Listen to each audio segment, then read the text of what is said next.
Гледате отказ от зад волана Автокаст. XC60 е богато екипиран с асистенти, които активно или пасивно подпомагат водача.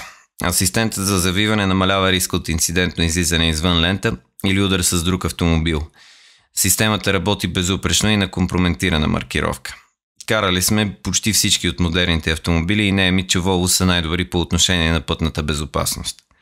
Самият начин, по който колата сама се връща в лентата, дава страшно много увереност. Има, разбира се, адаптивен круз контрол, който поддържа скоростта и дистанцията спрямо автомобила отпред.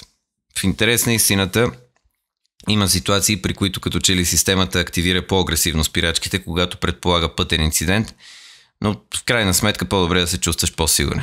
Има и автоматична спирачка при препятствие, когато се маневрира на задна предавка. Тя е особено чувствителна и много агресивна.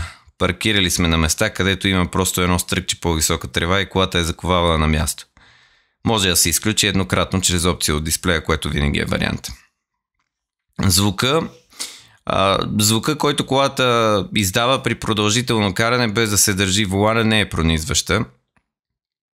Този звук на тази специфична аларма, която винаги се появява в подобни ситуации. Повечето автомобили заради регулациите след известен период от време, горе-долу около 10 секунди, обикновено произвеждат много силен звук, докато в XC60 е мек и е някъде около 15-та секунда. Хем е достатъчен, за да си възвърнеш контрола, хем не те смущава. Воланът е много чувствителен към поставянето на ръка върху него и ползване.